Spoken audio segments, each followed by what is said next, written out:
The stars looked peaceful from the bridge of the UES Determination. Captain Hyunwoo stood quietly, watching the distant suns twinkle like tiny diamonds. His ship was humanity's first real attempt to explore beyond their home system. After decades of dreaming about meeting other intelligent life, they were finally out here among the stars.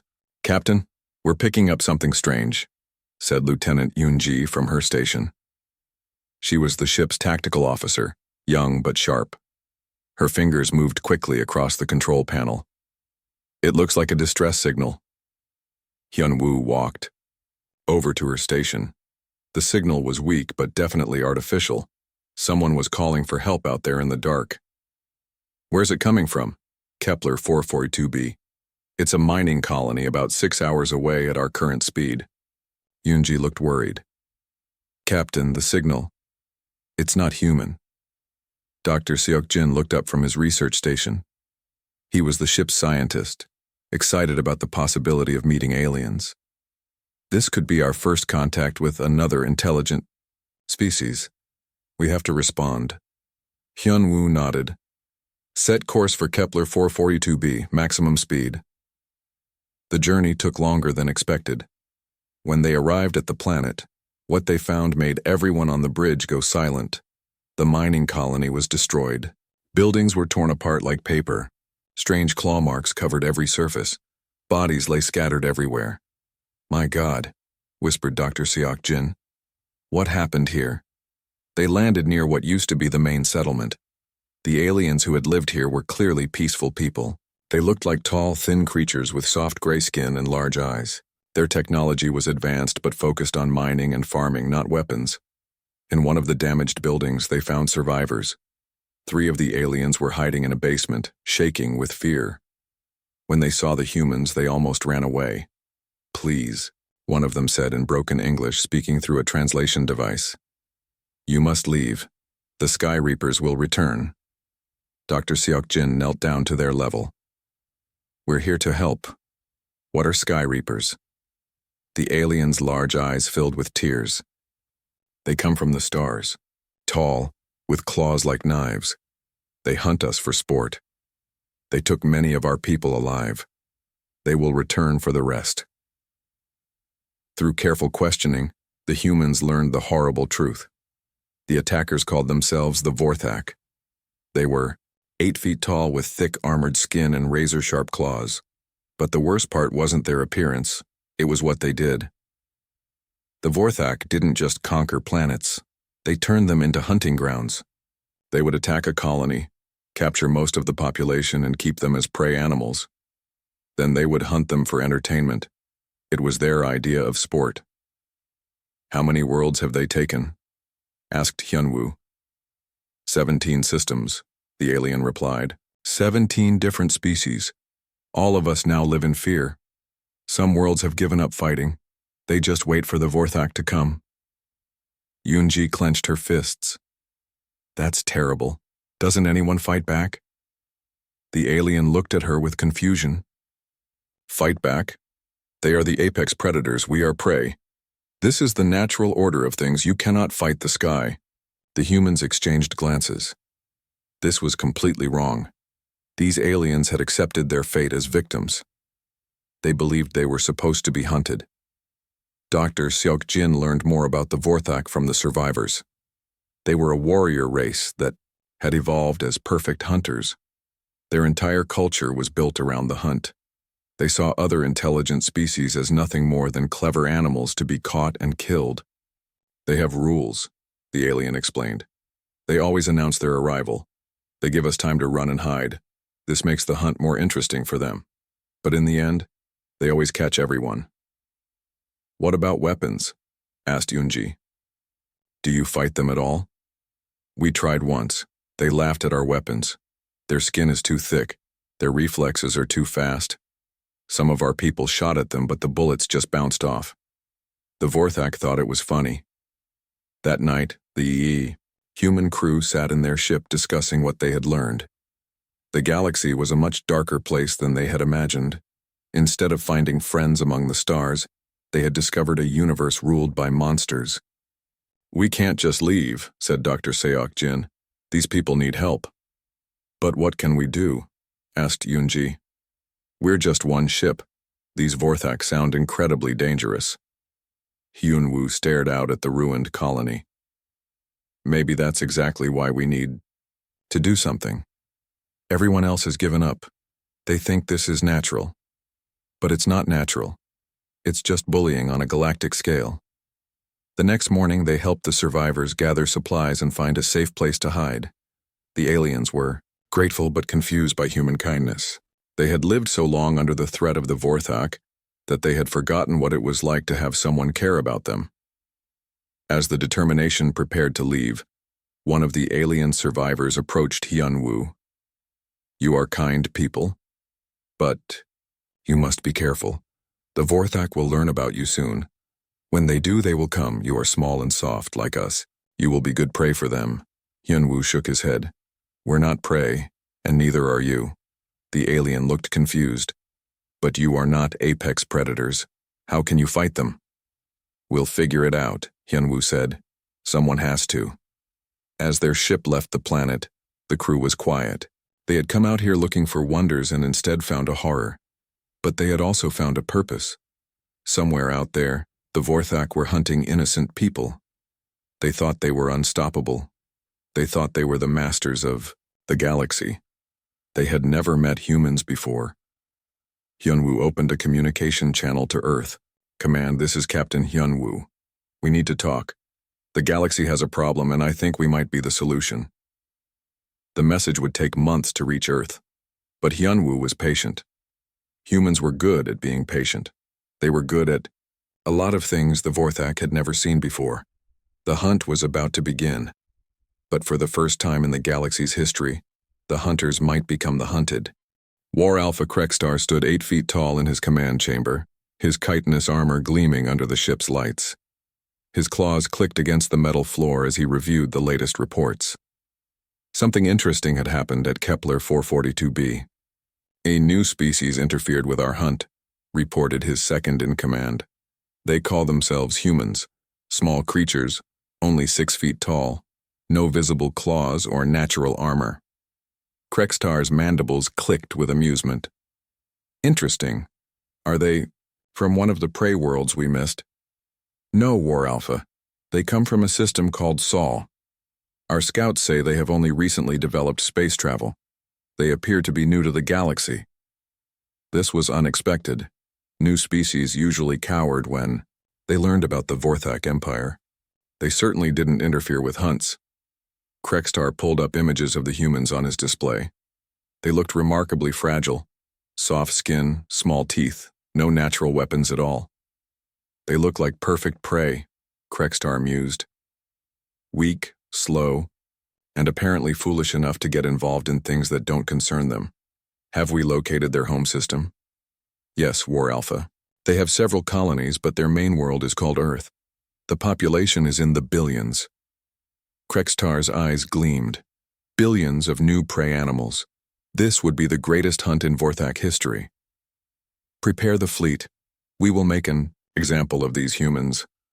Let the galaxy see what happens to those who interfere with the hunt. Meanwhile, on Earth, Commander Du Young sat in a secure military facility, studying everything they knew about the Vorthak. Captain Hyunwoo's report had reached them 3 months ago, and the military had been preparing ever since. Intelligence. Officer Mi-young, what do we know about their tactics? Du Young asked. Mi-young pulled up several files on her computer. They follow the same pattern every time, sir. First, they announce their arrival to cause fear. Then they attack with overwhelming force, usually from above. They like to scatter their prey and hunt them down individually. They've never lost? Never. 17 different species have fallen to them. But, sir, I think I see a weakness. Mi-young highlighted several tactical reports.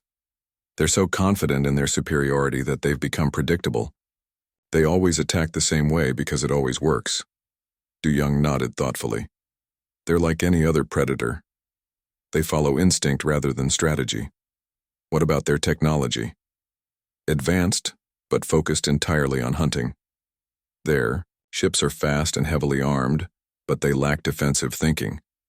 They've never needed to protect themselves because no one has ever fought back effectively. 6 months later, the Vorthak fleet arrived at the edge of human space. Krextar broadcast his message to Earth following ancient tradition. Humans of Earth, I am War Alpha Krextar of the Vorthak Empire. We have come to claim your species for the Great Hunt. In 3 of your days we will begin. Use this time to run and hide. It will make the hunt more entertaining. Captain Taehyun received the message on Titan Station, humanity's outermost defense post. Unlike the aliens the Vorthak had faced before, he didn't panic. Instead, he opened a channel to all human ships in the area. All units, this is Titan Station. The Vorthak have arrived. Commence Operation Terrier. Operation Terrier was named after a small Earth dog breed known for its stubbornness and refusal to give up. The plan was simple. Don't run, don't hide, and definitely don't fight the way they expect. When the Vorthak attack came, it started like all their previous hunts. Their massive ships swooped down from above, firing energy weapons and expecting the humans to scatter in terror. Instead, they found empty space. Where are they? Growled Krextar. Our sensors show the colony should be here. Sir, detecting multiple small contacts. They appear to be behind us. The humans had done something the Vorthak had never seen before. Instead of running away, they had hidden and let the enemy pass. Now, human ships emerged from behind asteroids and space debris, attacking the Vorthak from unexpected angles. Captain Taehyun led the charge in his small fighter. The Vorthak ships were much larger and more powerful, but they were designed for chasing fleeing prey, not fighting enemies that refused to run. Remember, we're not trying to win. Taehyun told his pilots. We're trying to confuse them, hit and run, make them angry, make them make mistakes. The battle lasted for hours. The humans couldn't destroy the Vorthak ships, but they didn't need to. Every time the aliens tried to use their standard hunting tactics, they found nothing where their prey should be. The humans kept appearing in places they shouldn't be, attacking. When they should be running, Krextar became increasingly frustrated. What kind of prey attacks the hunter? This makes no sense. On Earth, Dr. Yoon Seo watched the battle reports with interest. She was a scientist who studied animal behavior, and the Vorthak patterns were becoming clear. They're apex predators, she explained to the military commanders. In nature, apex predators hunt specific types of prey in specific ways. They've never faced persistence hunters before. What's a persistence hunter? Asked Commander Du Young. On Earth, humans evolved as persistence hunters. We don't have claws or sharp teeth, but we have something better. We don't give up. We chase our prey until it gets tired, then we catch it. We also hunt in groups, coordinating our attacks. And the Vorthak? They're ambush predators. They're used to prey that either fights briefly and loses or runs away and gets caught. They've never faced prey that keeps coming back, keeps adapting, keeps learning from every encounter. Back at Titan Station, the Vorthak were discovering this truth firsthand. Every time they thought they had the humans figured out, the tactics changed. The humans seemed to learn from every mistake, every loss, every successful Vorthak attack.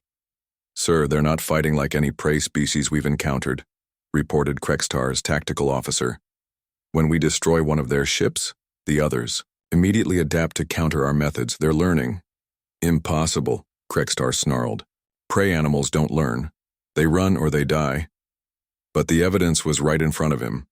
These humans were doing something that went against everything the Vorthak understood about the natural order. They were fighting back, and they were getting better at it. After 12 hours of combat, Krextar made a decision that no Vorthak commander had ever made before. He ordered a retreat. This is not a retreat, he told his crew. This is a tactical withdrawal. We will study these humans and return with a better strategy. As the Vorthak fleet pulled back, Captain Taehyun couldn't help but smile. They had lost many ships and many good people, but they had accomplished something incredible. For the first time in Vorthak history, the hunters had been forced to retreat by their prey. The message went out across human space. The Vorthak could be stopped. They weren't unstoppable gods of war. They were just bullies who had never been punched back, and humanity was very good at punching back. News of the Titan Station battle spread across the galaxy faster than anyone expected. In hidden colonies and underground shelters, species that had lived in terror for generations began to whisper about something impossible. The Sky Reapers had been forced to retreat. Ambassador Jinwoo received the first contact 3 weeks after the battle. A Thyrani delegation had somehow managed to reach human space, traveling in a ship so old it barely held together. The leader, Elder Subin, was one of the few survivors from a world that had been turned into a hunting preserve 5 years ago. "Is it true?" Subin asked through the translation device. "Did your people really make the Vorthak run away?" Jinwoo nodded. "It's true. We fought them, and they left." The Thyrani delegation fell silent. Some of them started crying. After 5 years of living like animals, hiding in caves and forests while the Vorthak hunted them for sport, they had almost forgotten what hope felt like. "We want to learn," Subin said finally. "Teach us how to fight them." Soon, other species began, reaching out. The Zephyrites, whose crystal cities had been turned into hunting mazes. The Corvani, whose children had been taken for Vorthak breeding programs. The Nexari, whose ocean worlds had become underwater hunting grounds. All of them had the same request: teach us to fight. But the Vorthak weren't sitting still. Supreme, Hunter Vexmore, the leader of their entire empire, was furious about the retreat at Titan Station. In his massive fortress ship, he called together all the War Alphas for an emergency meeting. "One species," Vexmore's voice boomed through the chamber. "One weak, pathetic species has made us look like fools. This ends now." "Supreme Hunter," said War Alpha Krextar, "these humans are unlike any prey we've faced. They don't follow the normal patterns. Perhaps we should study them more before." "Silence!" Vexmore's claws slammed into the metal table. "We are the apex predators of this galaxy. We do not retreat from prey animals. We do not study them. We hunt them." Vexmore's plan was simple and brutal. Instead of trying to understand human tactics, he would gather the largest Vorthak fleet in history and completely destroy the human homeworld. The hunt would be broadcast across the galaxy, so every species could see what happened to those who defied the Vorthak Empire. On Earth, Admiral So Young stood in the war room with General Kyung Min, studying star charts and fleet positions. They knew the Vorthak would return with everything they had, and humanity needed to be ready. "How much time do we have?" asked So Young. "Intelligence suggests 6 months before they can mass their full fleet," replied Kyung Min. "But Admiral, even if we mobilize every ship we have, we'll be outnumbered 20-1. So Young smiled grimly. "Then we don't fight them ship to ship. We fight them the way humans have always fought when outnumbered." "What do you mean?" "Turn their own empire against them. General, how many Vorthak hunting preserves are there?" Kyung Min checked his files. 43 confirmed, probably more we don't know about." "And how many Vorthak hunters are stationed at each preserve?" "Usually just a few dozen. They don't need large forces to control prey populations." So Young's smile grew wider. "Operation Persistence begins now. We're going to free every hunting preserve in the galaxy simultaneously. Let's see how the Vorthak handle a galaxy-wide rebellion." The operation began 3 months later. Human Special Forces teams led by officers like Major Dongwoo and Captain Hai Jin were inserted into Vorthak hunting preserves across the galaxy. Their mission wasn't just to free the prisoners, it was to teach them how to fight back. On the forest world of Kepler 438c, Major Dongwoo met with a group of Thyrani survivors who had been hiding in the trees for 2 years. They were thin, scared, and barely alive. "We can't fight the Sky Reapers," their leader insisted. "They are too strong, too fast. We are just food to them." Dongwoo knelt down to look the alien in the eyes. "You're wrong about one thing. You're not food. You're people. And people can learn to fight back." Over the following weeks, Dongwoo taught the Thyrani something they had never learned: how to work together as a team. The Vorthak were powerful, individual hunters, but they had never faced coordinated group tactics. "Don't try to fight them one-on-one," Dongwoo explained. "You'll lose every time. But if 3 of you attack from different directions while 2 more set a trap behind them, even a Vorthak can be overwhelmed. On the crystal caves of Zeta Reticuli, Captain Heijin was teaching Zephyrite refugees how to use their environment as a weapon. The crystalline beings could manipulate the structure of their cave homes, but they had never thought to use this ability in combat. The Vorthak expect you to run through the tunnels while they chase you, Heijin explained. Instead, collapse the tunnel behind them, trap them in dead ends, make them come to you on your terms. Similar scenes were playing out across the galaxy. Humans were teaching alien species that they didn't have to be victims. They could be fighters. The results started showing up in Vorthak casualty reports. Hunting parties that went out to collect prey were simply disappearing. War Alpha Zekmor lost an entire squad on what should have been a routine hunt. What happened? He demanded of the only survivor. The prey fought back, War Alpha, the injured Vorthak reported. They had learned new tactics, they set traps, they worked together, and they had help. Help? From whom? Humans, War Alpha. The humans are everywhere. The news reached Supreme Hunter Vexmore just as he was preparing to launch his massive assault on Earth. Instead of facing a cowering, helpless species, he was dealing with a galaxy-wide insurrection. 43 hunting preserves were in various stages of rebellion. His hunters were being picked off one by prey that had learned to hunt back. This changes nothing, Vexmore declared. We destroy the humans, and the rebellion dies with them. But War Alpha Krextar wasn't so sure. He had been studying the human tactics and was beginning to understand something that terrified him. The humans weren't just fighting the Vorthak. They were changing the fundamental nature of the galaxy itself. Supreme Hunter, he said carefully, what if destroying Earth isn't enough? What if the idea of resistance spreads regardless? What if we've awakened something we can't control? Vexmore's response was to double the size of the fleet heading to Earth. Back on Earth, Admiral So Young received reports from across the galaxy. The rebellion was working better than anyone had hoped. Species that had been considered extinct were emerging from hiding. Worlds that had been written off as lost were fighting back. The Vorthak are pulling hunters from the preserves to reinforce their main fleet, reported General Kyungmin. That's giving our teams more opportunities to free prisoners and establish resistance cells. Good, said So Young. By the time they reach Earth, they'll be fighting a war on dozens of fronts. They wanted to hunt us? Fine. Let's show them what it's like to be hunted by an entire galaxy. The greatest battle in galactic history was about to begin. But for the first time, it wouldn't be between hunters and prey. It would be between an empire built on fear and a galaxy that had remembered how to hope. The pack was awake, and it was angry. War Alpha Krextar had never felt fear before, but as he sat in the prisoner hold of the human ship Europa Station, something cold was growing in his chest. For the first time in Vorthak history, one of their kind had been captured alive by prey. Calm me down. Capture had happened during what should have been a routine hunt on Europa. Krextar had led a small team to collect some human miners for the upcoming games. Instead, he had walked into a carefully planned trap. The humans had used explosives to collapse ice tunnels around his team, separating him from his warriors. Then they had done something no prey species had ever done. They had fought to capture, not to kill.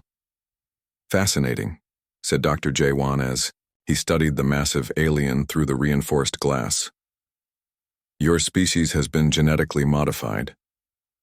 Krextar remained silent, his mandibles clicking softly in what humans had learned was a sign of confusion. Your ancestors were probably impressive hunters, Jaewon continued, but your people have spent centuries modifying yourselves to be even more dangerous. Stronger claws, thicker armor, faster reflexes. You've turned yourselves into the perfect predators. We are the apex species, Krextar finally spoke. It is the natural order. But here's the problem with being perfect, Jaewon said. Perfection means you can't adapt. You've specialized so much in one type of hunting that you can't handle anything new. You're like a key that only fits one lock. The conversation was being recorded and broadcast to the Vorthak fleet. Supreme Hunter Vexmore watched in rage as his greatest war alpha was studied like a specimen. This humiliation ends now, Vexmore declared. All ships maximum speed to Earth. We will burn their world to ash and broadcast Krextar's rescue across the galaxy. The largest fleet in galactic history began moving toward Earth. 3,000 Vorthak ships carrying their most experienced hunters and their most powerful weapons. It was enough firepower to destroy entire star systems, but they were not heading into empty space. Fleet Admiral Minho waited at the threshold system, the last defensive line before Earth. His fleet was smaller, only 800 ships, but it included vessels from dozens of different species. Thyrani ships with crystal armor, Zephyrite, vessels that could phase through solid matter, Corvani submarines designed for space combat, and at the center, human ships that had been modified with alien technology. All ships, this is Admiral Minho, he broadcast. Today we end the age of hunters. Today we show the galaxy that prey can become predators. The battle began at the edge of the threshold system. The Vorthak attacked with their traditional overwhelming force, expecting the smaller fleet to scatter and run. Instead, they found themselves facing something they had never encountered: coordinated multi-species tactics. Captain Yujin led her squadron of modified human fighters in the opening assault. Her ships were equipped with Thyrani crystal shields and Zephyrite phase technology. They struck the Vorthak fleet and vanished before the counterattack could reach them. "How are they doing that?"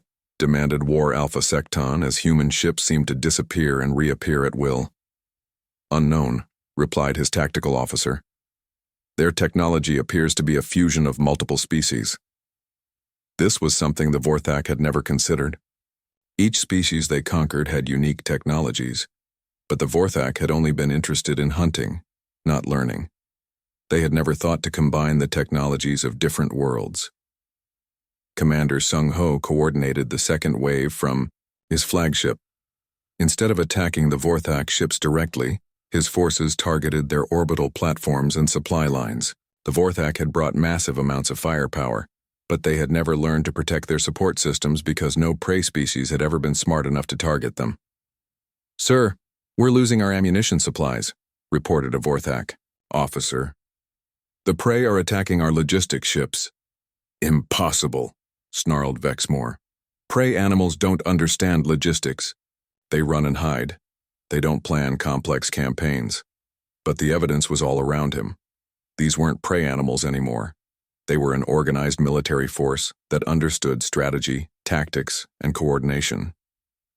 The turning point came when Elder Talin led his Thyrani ships in a desperate assault on the Vorthak command vessel.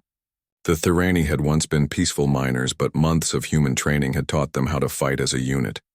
For every child they took, Talin screamed as his crystal ship rammed into the Vorthak flagship's shields. For every world they destroyed, his sacrifice created a gap in the enemy formation that Commander Sung Ho immediately exploited. Human ships poured through the opening, turning the Vorthak's own orbital weapons against their fleet.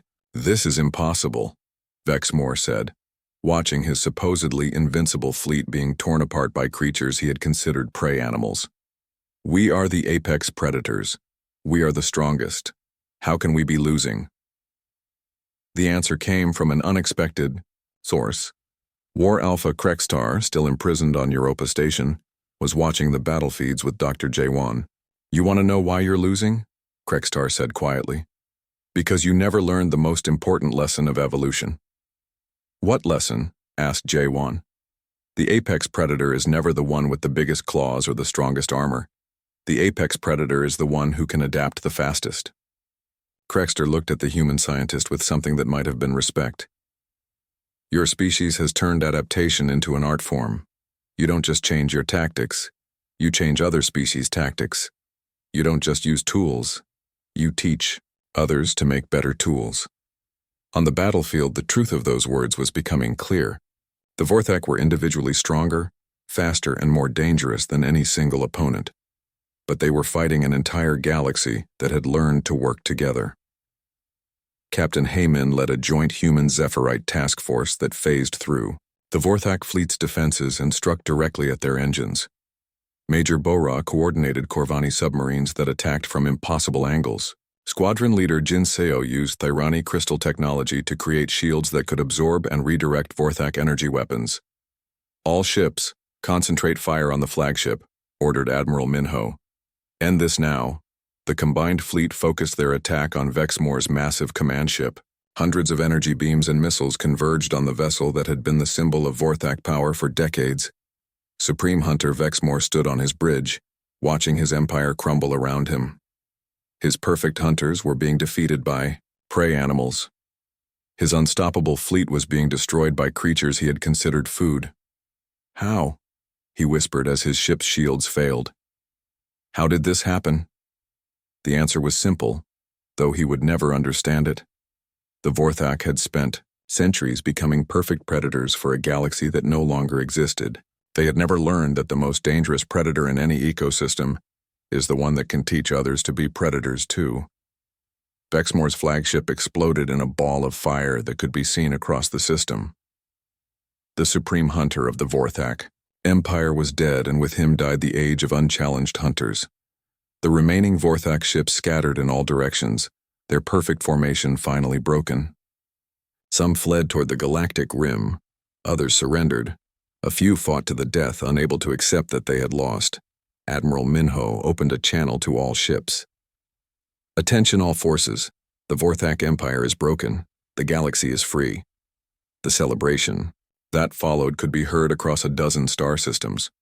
But even as they celebrated, the humans and their allies knew that the real work was just beginning. They had won the war, but now they had to win the peace. The age of hunters was over. The age of protectors had begun. The surrender ceremony took place on Vorthak Prime, the former capital of the hunting empire. Regent Krextal, who had taken control after Vexmore's death, stood before a gathering of species from across the galaxy. For the first time in Vorthak history, their homeworld was hosting prey animals as guests rather than captives. President Lee Subin of Earth stepped forward to address the assembled delegates. She was a small woman compared to most of the aliens present, but everyone in the room knew that her species had changed the galaxy forever. "Today marks the end of an age of fear," she said, her words being translated into dozens of languages. "For too long, this galaxy has been ruled by the belief that might makes right, that the strong should prey upon the weak. That ends now." In the audience, Elder Talon of the Thirani wiped tears from his large eyes. His people had been hunted for 5 years. He had watched his children taken for sport, his cities turned into mazes for Vorthak entertainment. The idea that they could sit here as equals, as free beings, still felt like a dream. "The Terran Accords," President Lee continued, "will establish a new framework for interstellar relations. One based on mutual protection, shared knowledge, and the fundamental principle that all intelligent life has the right to exist without fear." The Accords were revolutionary. For the first time in galactic history, there would be an organization dedicated to protecting the weak rather than serving the strong. Any species could call for help, and the combined fleets of the Alliance would respond. But the most controversial part of the ceremony was what happened to the Vorthak themselves. Many species wanted revenge. The Corvani delegation had called for the complete extinction of the hunter race. The Zephyrites wanted them exiled to dead worlds where they could never hunt again. President Lee had a different idea. "Punishment without redemption serves no one," she said. "The Vorthak are what they were made to be, perfect predators for a galaxy that no longer needs predators. But people can change. Species can change. We're going to help them find a new purpose." The rehabilitation program was led by Dr. Nam Jun, working alongside Krextal himself. It was a strange partnership, a human psychologist and a former Vorthak War alpha trying to redefine an entire species. "Your hunting instincts don't have to disappear," Dr. Nam Jun explained to a group of young Vorthak who had never participated in the great hunts, "but they can be redirected. Instead of hunting people, you can hunt knowledge. Instead of tracking prey, you can track new worlds for exploration. Instead of being predators, you can be protectors." The process wasn't easy. Many older Vorthak couldn't adapt to the new reality. War Prime Zektor had fled with several thousand die-hard hunters to the Galactic Rim, where they continued to raid isolated worlds. But the younger generation was different. They had grown up seeing their invincible empire destroyed by creatures their elders had called prey. They were ready for something new. Krextal himself became the symbol of this transformation. The former, War Alpha, now worked with human military advisors to establish the Galactic Protection Force. His knowledge of Vorthak tactics was invaluable in tracking down the remaining hunter groups. "It is strange," he told Admiral Hyunwoo during one planning session. "I spent my life learning to hunt. Now I use those same skills to hunt hunters." "Does it bother you?" Hyunwoo asked. Krextal's mandibles clicked thoughtfully. "No. For the first time in my life, I'm hunting something that deserves to be hunted."